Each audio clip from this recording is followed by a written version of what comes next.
नमस्कार, स्वराज एक्सप्रेस में आप सभी का स्वागत है। बात छत्तीसगढ़ की में मैं हूं आपके साथ कविता पांडे और आज का हमारा मुद्दा है जीत के दावे किसकी बात में दम।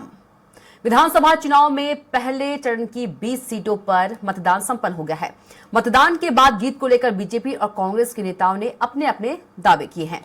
बीजेपी जहां परिवर्तन की बात करते हुए पहले चरण में बढ़त का दावा कर रही है, तो वहीं कांग्रेस का दावा है कि पहले चरण में भाजपा का सुपड़ा जो है वो साफ हो जाएगा। देखिए इसी पर खास रिपोर्ट और इसी पर आगे खास मेहमानों के साथ चर्चा करेंगे।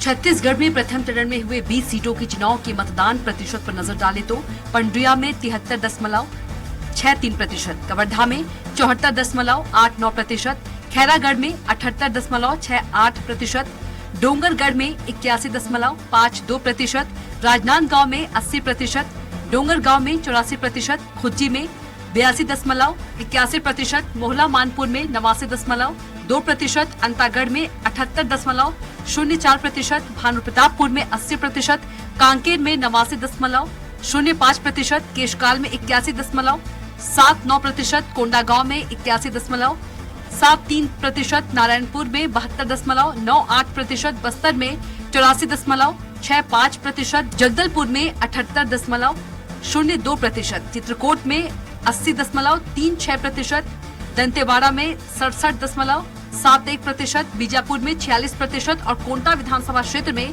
61.5% मतदान हुआ है। दरअसल भाजपा ने पहले चरण की मतदान समाप्त होने के बाद देर शाम भाजपा कार्यालय में आतिशबाजी कर जश्न मनाया। पूर्व सीएम डॉक्टर रमन सिंह का कहना है कि भाजपा के घोषणा पत्र का व्यापक असर दिखा है, जनता का भरपूर साथ मिला है, लोगों में चुनाव के प्रति भारी उत्साह दिखाई दिया, लोगों में भाजपा के प्रति जितना विश्वास दिखाई दिया ठीक विपरीत कांग्रेस में कांग्रेस के प्रति उतना ही आक्रोश था। इससे स्पष्ट हो चुका है कि इस बार राजनांदगांव में भाजपा ऐतिहासिक जीत दर्ज करने जा रही है। इसके साथ ही पूरे 20 सीटों पर बढ़त बनाएगी। वहीं दूसरी तरफ कांग्रेस का दावा है कि पहले चरण के मतदान से स्पष्ट हो गए कि प्रदेश में फिर से कांग्रेस की सरकार बनने जा रही है। कांग्रेस संचार प्रमुख सुशील आनंद शुक्ला का कहना है कि इस बार रमन सिंह भी राजनांदगांव से चुनाव हार रहे हैं। पहले चरण की सभी 20 सीटों पर कांग्रेस जीत रही है। छत्तीसगढ़ की जनता ने कांग्रेस सरकार के पिछले 5 साल के कामों के आधार पर मतदान किया है। और जो बेसिक सर्वे है वो बड़ा साफ साफ भारतीय जनता पार्टी के चुनाव अभियान को बेहद उत्साहजनक और बता रहे हैं। और बड़ा अनुमान जो लगाया जा रहा है स्पष्ट रूप से भारतीय जनता पार्टी 20 सीटों में 15 से 18 सीट पर जीतने की स्थिति में आज भारतीय जनता पार्टी है। पहली बात ऐसा होगा कि डॉक्टर रमन सिंह स्वयं राजनांदगांव से चुनाव हार रहे हैं। न सिर्फ चुनाव हार रहे हैं, अच्छे खासे मार्जिन से चुनाव हार रहे हैं। राजनांदगांव के मतदाताओं का जो मूड निकल के सामने आया उससे स्पष्ट हो गया कि डॉक्टर रमन सिंह चुनाव हार रहे हैं। भारतीय जनता पार्टी प्रथम चरण की 20 सीट में खाता भी नहीं खुलने वाला भाजपा का। बहरहाल प्रथम चरण का मतदान संपन्न हो गया है और प्रत्याशियों की किस्मत ईवीएम मशीन में कैद हो चुका है। हालांकि परिणाम 3 दिसंबर को आना है, लेकिन इसके पहले कांग्रेस और भाजपा दोनों राजनीतिक दल पहले चरण में बढ़त का दावा करते हुए दूसरे चरण की बाकी 70 सीटों पर भी अपने पक्ष में लहर होने की बात अपने कार्यकर्ताओं और जनता तक पहुँचाने का प्रयास कर रहे हैं। उनके इन दावों का कितना असर जनता पर पड़ता है यह तो आने वाला वक्त बताएगा। स्वराज एक्सप्रेस के लिए रायपुर से दिलीप साहू की रिपोर्ट। तो रिपोर्ट देखिए आपने और इसी मुद्दे पर हम चर्चा करेंगे। खास मेहमान भी हमारे साथ मौजूद हैं। कांग्रेस प्रवक्ता अजय गंगवानी जी मौजूद है, बीजेपी प्रवक्ता सुनील चौधरी जी हमारे साथ मौजूद हैं और वरिष्ठ पत्रकार पीसी रथ जी हमारे साथ भी मौजूद है। आप तीनों का चर्चा में बहुत स्वागत है। सबसे पहले चलेंगे वरिष्ठ पत्रकार पीसी रथ जी के पास। पीसी रथ जी, पहले चरण का चुनाव तो हो गया है, लेकिन दोनों पार्टियों के अपने दावे हैं, आप क्या कुछ कहेंगे?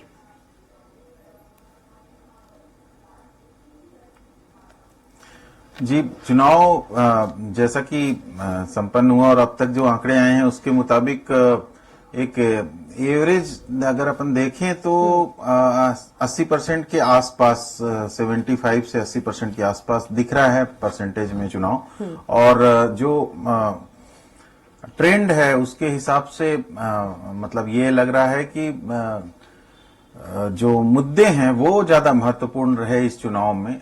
व्यक्तित्वों की बजाय मुद्दों को लेकर के ज्यादा उन्होंने मतदाताओं ने रुझान दिखाया है बातचीत से जो चीजें सामने आई हैं जहां जहां पर भी, और इसके कारण फर्क पड़ेगा। चुनाव के नतीजे बहुत ही अलग किस्म के हो सकते हैं। पिछली बार की तरह देखें अगर तो पिछले बार परसेंटेज इससे लगभग 8 से 10% ज्यादा वोटिंग हुई थी। इस बार 8 से 10% वोटिंग कम हुई है इन 20 सीटों में, एक एवरेज अगर देखें अपन तो उसका कहां पर उम्मीदवार, किस पार्टी के उम्मीदवार को फायदा होगा, किसको नुकसान होगा, वो चीजें विश्लेषण का विषय है अभी।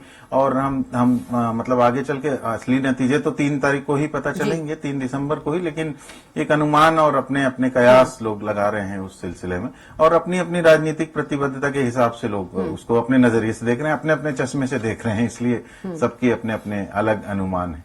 जी कविता जी। जी सुनील चौधरी जी, जहां बीजेपी राजनांदगांव से ऐतिहासिक जीत की बात कर रही है, वहीं कांग्रेस प्रमुख सुशील आनंद शुक्ला जी कह रहे हैं कि जो रमन सिंह है वहां से राजनांदगांव से हार रहे हैं।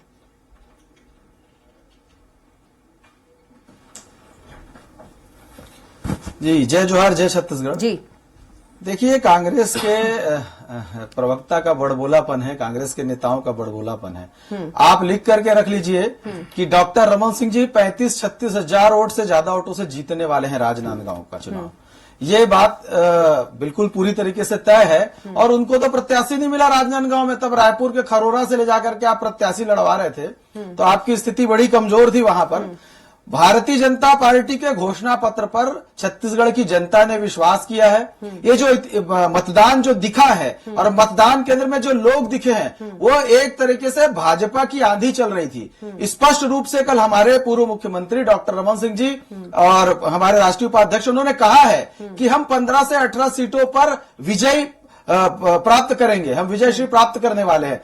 तो निश्चित रूप से हमने जो धान के विषय में कहा कि हम 21 क्विंटल प्रति एकड़ खरीदेंगे और 3100 रुपए में खरीदेंगे और एक बार में पूरा पैसा देंगे, और उसके साथ साथ ये गारंटी के साथ बोला कि 2 साल का बोनस, जिसकी ये इन्होंने पिछले बार घोषणा पत्र में रखा था कि हम भारतीय जनता पार्टी के बचे हुए 2 साल का बोनस देंगे, ये दे नहीं पाए। हम 25 दिसंबर को, आने वाले 25 दिसंबर को ये तय करके रखें कि उस दिन हमारा मुख्यमंत्री जो है ये घोषणा पत्र के मुताबिक 2 साल का बकाया बोनस भी देने वाला है। एक बहुत बड़ा मुद्दा और बहुत बेहतरीन असर किया है, वो बड़ा मुद्दा है प्रति महिलाओं को 1000 रुपया उनके खाते में आने वाला है। 1 साल में 12,000 मिलेगा, 5 साल में 60,000 रुपया मिलने वाला है। एक बड़ा विषय युवाओं को लेकर के जो विषय आए हैं, पीएससी में जिस प्रकार से घोटाला हुआ उसमें भ्रष्टाचार की जांच हम करेंगे, ये हमारा एक बड़ा मुद्दा रहा। युवाओं को लेकर के 50% सब्सिडी में जो लोन की बात हुई वो युवाओं को प्रभावित किया है। तेंदुपत्ता का विषय हमने उठाया,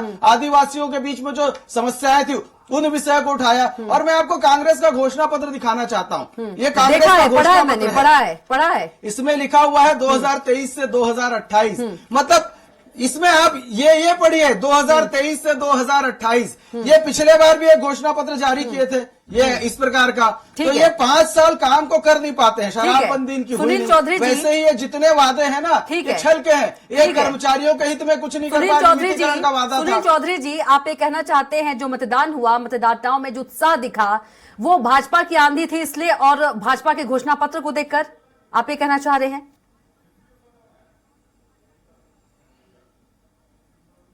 बिल्कुल, भारतीय जनता पार्टी के घोषणा पत्र से भारतीय जनता पार्टी के कार्यकर्ताओं ने जो विश्वास दिलाया, भारतीय जनता पार्टी के प्रत्याशियों ने जिस प्रकार मजबूती से लड़ाई लड़ी, भ्रष्टाचार के खिलाफ मुखरता से आवाज उठाई। अजय गंगवानी जी हंस रहे हैं, जवाब दे लेते हैं। अजय गंगवानी जी, जो मतदाताओं में कल उत्साह दिखा, ठीक है, ये उसका नतीजा है। ठीक है सुनील चौधरी, माफ कीजिएगा, अजय गंगवानी जी, जो कल मतदाताओं में उत्साह दिखा, सुनील चौधरी जी का कहना है कि वो भाजपा की आंधी के कारण दिखा, और जो भाजपा के घोषणा पत्र है उसका व्यापक असर दिखा, कांग्रेस का कोई रोल नहीं है।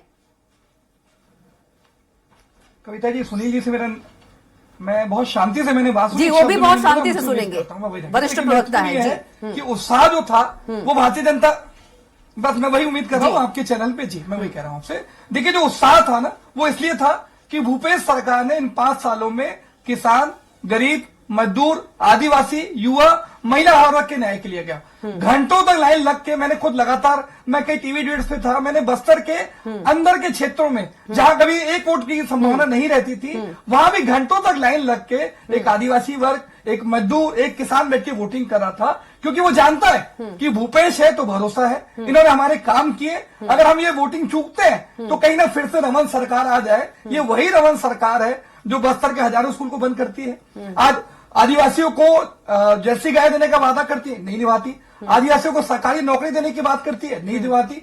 ये जल जंगल जमीन पे कब्जा करने का काम करते रहे।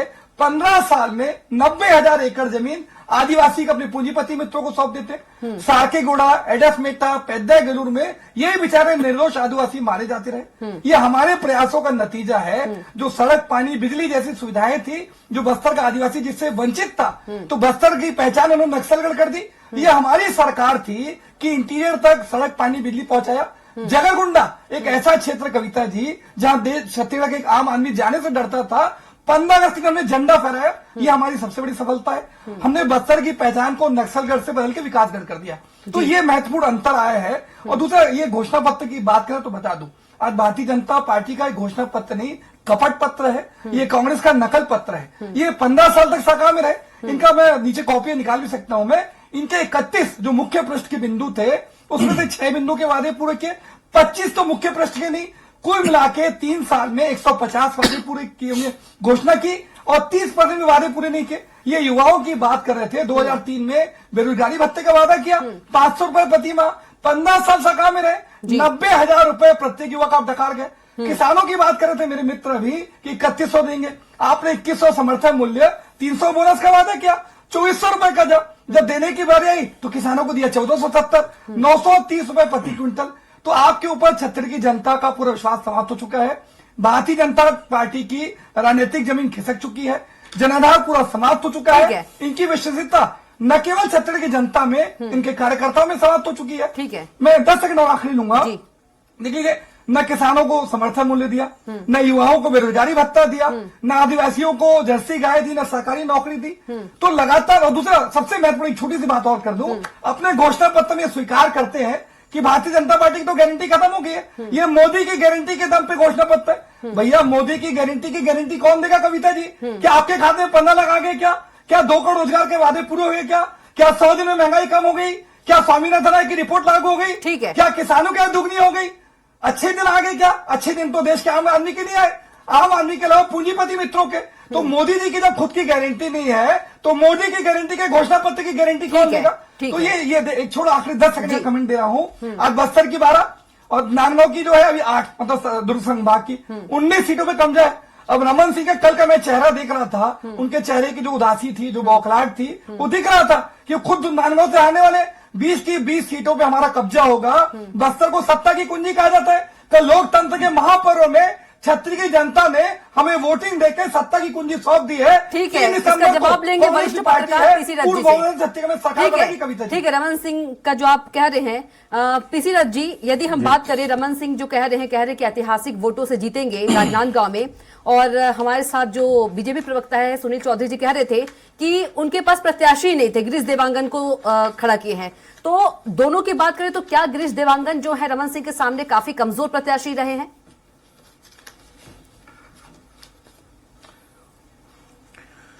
जी, व्यक्तित्व के हिसाब से कहा जाए, कद्दावर व्यक्तित्व रमन सिंह भूतपूर्व मुख्यमंत्री के रूप में है उनका, और उस तरह से राजनांदगांव में उन्होंने पहले भी चुनावी लड़ाइयां लड़ी हैं, तो उनको वहां उस इलाके का उस तरह से उनका ही इलाका माना जाता है कवर्धा के साथ साथ।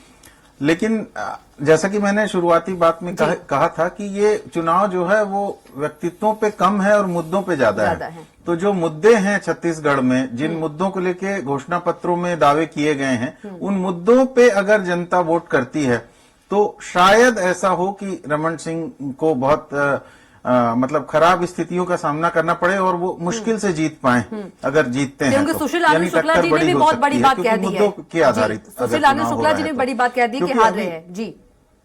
जी, क्योंकि जो स्थिति है, जी बिल्कुल, तो मैं सीधे सीधे हार रहे हैं वाली बात तो नहीं कहूंगा, क्योंकि उनका अपना वजन है, उनका अपना व्यक्तित्व है। और उनका अपना वो जी, है, कांग्रेस की ओर से कहा गया रुतबा है। है जी, कहना चाहिए, अब जी। क्षेत्र के मतदाताओं के साथ संबंध है नेताओं में।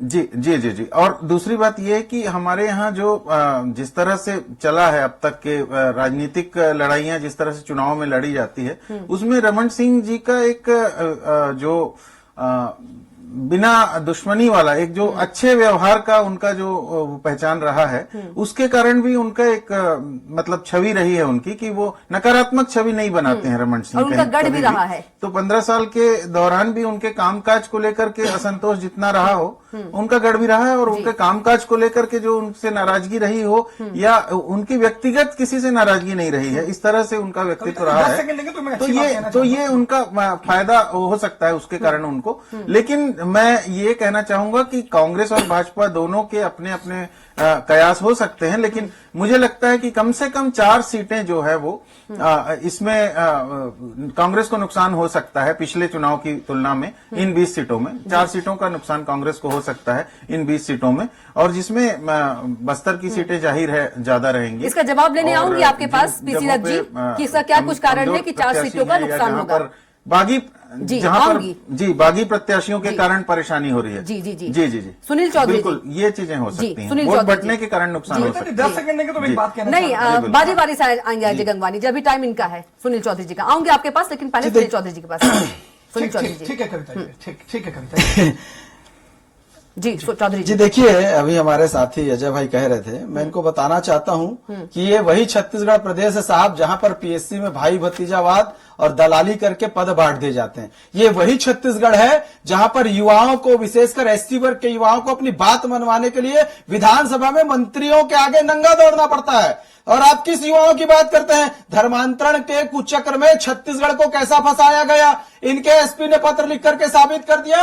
और वर्ग संघर्ष की स्थिति आज बस्तर में है, आदिवासियों में है, ये स्पष्ट रूप से दिखाई देता है। ये अफवाह फैलाते रहे नगर नार संयंत्र बिक जाएगा, ये बिक जाएगा। मोदी जी ने आकर के कहा कि ये जो संयंत्र है ये बस्तर के लोगों के समर्पित करता हूं। और शाह जी के बारे में ये बात मैं बताना चाहता हूं कि ये कह रहे आज जिस तरीके से बस्तर में शांतिपूर्ण मतदान हुआ है वो है सीआरपीएफ के जवानों का और पुलिस के जवानों का शौर्य और साहस को, उसको सलाम करना चाहिए, उसको प्रणाम करना चाहिए। इनके मुख्यमंत्री जी संवैधानिक पद में बैठ करके वहां पर कहते हैं कि सीआरपीएफ के हेलीकॉप्टर में पैसे भर भर के आ रहे हैं। सुरक्षा एजेंसियों पर आप सवाल उठाते हैं, सुरक्षा बल के जवानों का हौसला जो है उसको कहीं ना कहीं कम करने का काम करते हैं। अमित शाह जी आए थे, वो यहां सीआरपीएफ के कैंप में रात गुजारे। ऐसा होता है कि हम उनके कंधों को मजबूत करते हैं, उनको मजबूती प्रदान करने का काम करते हैं। और डॉक्टर रमन सिंह की बात करते हैं, आपने दिया क्या था छत्तीसगढ़ को 2003 में 9,270 करोड़ का बजट, वही डॉक्टर रमन सिंह जी जो है 83,179 करोड़ रुपए का बजट छत्तीसगढ़ को लेकर के गए थे। और मैं आपको बताना चाहता हूं कि छत्तीसगढ़ में खाद्यान्न उत्पादन की संख्या क्या थी? 65 lakh metric tonne. Doctor Raman Singh ji के समय में क्या हुआ? 103 लाख मीट्रिक टन तक के हम लोग पहुंच चुके थे। और मेडिकल कॉलेज इनके समय में 2 ही थे। ये तो भाजपा की, रमन सिंह जी की सरकार थी जब 10 मेडिकल कॉलेज यहां पर बने। और मैं आपको बहुत सारी चीजें बता सकता हूं। मैं उस जिला अस्पताल जो थे स्वास्थ्य सुविधा के क्षेत्र में 16 थे, हमने 26 किए। सामुदायिक स्वास्थ्य केंद्र 116 थे, हमने 169 किए। प्राथमिक स्वास्थ्य केंद्र जो है वो 515 थे, 785। सुनील चौधरी जी, लेकिन धान के विषय में मैं आपको बताऊं 68% की बढ़ोतरी मोदी जी की सरकार करी है, 68% एमएसपी की। लेकिन जनता ने फिर भी बदलाव कर दिया। चलिए अजय गंगवानी जी के पास चलेंगे। गंगवानी जी, देखिए मैंने पहले ही कहा ये इनका जो घोषणा पत्र था, ये इनका घोषणा पत्र था, इस आधार पर हुआ जो वादा पूरा नहीं कर पाए, जो वादा पूरा नहीं कर पाए। ठीक है अजय गंगवानी जी, अजय गंगवानी मेरे दिल का प्रश्न। हाँ अजय गंगवानी जी, दुनिया भर के घोषणा तो कांग्रेस ने कर दिया लेकिन वादा पूरा नहीं किया, इस शर्त, इस कारण ही आप लोग जो कांग्रेस जीती थी। ठीक है, ठीक है गंगवानी जी।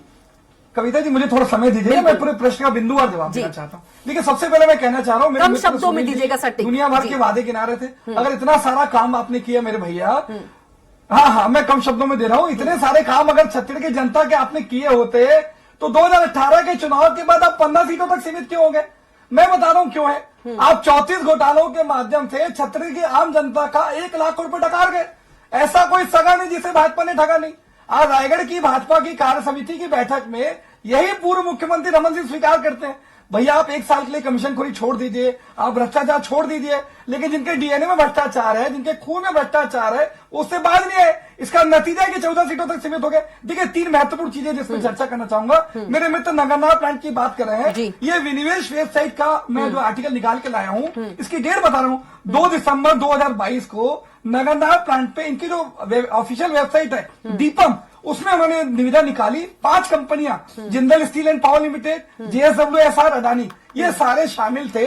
इनके विनिवेश मंत्रालय की ऑफिशियल वेबसाइट में 31 मार्च 2024 तक नगरनार प्लांट के निजीकरण का प्लानिंग है। ये पूरी जिम्मेदारी से कह रहा हूं, आप, मैं, मेरे पत्रकार मित्र पीसी रज्जी चेक कर सकते हैं। पहली बात। दूसरा, आदिवासी की बात कर रहे हैं, 2003 में अजय गंगवानी जी, 3 वक्त तक था, आपने खाद पानी देखो जी, अजय गंगवानी जी, नगरनार वाला एक लाइन में जवाब ले ले क्या सुनील चौधरी जी से? सुनील चौधरी जी, क्यों नहीं कह दिया जाता है बीजेपी की ओर से निजीकरण नहीं होगा? बार बार आरोप लग रहा है बीजेपी पर। नहीं, मैं कंप्लीट, ठीक है, आप कर लीजिए। मेरा निवेदन है, ठीक है, कर लीजिए। नहीं कविता जी, मेरा निवेदन है, देखिए इस देश के प्रधानमंत्री जी ने कह दिया है, यदि प्रधानमंत्री जी पूरी जिम्मेदारी से कह रहे हैं तो इस देश की जनता विश्वास करती है, और उन्होंने जिम्मेदारी से जब कहा है तो इस देश की ठीक है, ठीक है, सुनील चौधरी साहब आपका जवाब हो गया। चौधरी साहब जवाब हो गया आपका। चौधरी साहब आपका जवाब हो गया। एक लाइन में मैंने बोला था 15 पैसा। चौधरी साहब आपका जवाब हो गया, मैंने एक लाइन में बोला था। और इनके सुनील चौधरी जी एक लाइन में जवाब बोला था, आपका जवाब हो गया। अजय गंगवानी जी को सुन लेते हैं। जी Ajay Gangwani ji, continue please, continue Ajay Gangwani ji. Kavita ji, Chhattisgarh का आदिवासी वो नहीं भूला है किस प्रकार से मड़का भिड़ में और जितनी महिलाओं का लगातार बलात्कार करके उनकी हत्या कर दी जाती रही। सारकीगुड़ा, एडेसमेटा, पैदायक गुलूर में निर्दोष आदिवासियों को इनकाउंटर करते रहे। हमारी कमेटी बनी, जस्टिस पटनायक कमेटी, 900 मामलों में 2000 लोगों की रिहाई की। आज ये कह रहे थे हमने क्या किया, तो मैं बता दूं, ये मात्र 7 लोगों पर कहते थे, हम 67 कहते हैं। पूरे देश की 73% मनोपथ खेती हम कर रहे हैं। आज पेशा कानून हमने लागू किया। लगातार हमने आदिवासियों के हितों में निर्णय लिए। कांग्रेस की सरकार देश की इकलौती सरकार है जो टाटा द्वारा अधिग्रहित जमीन को लौटाती है। देखिए इस बार का हमारा जो घोषणा पत्र है उसमें हमने 3 चीजें आदिवासियों को केंद्रित करके रखी है।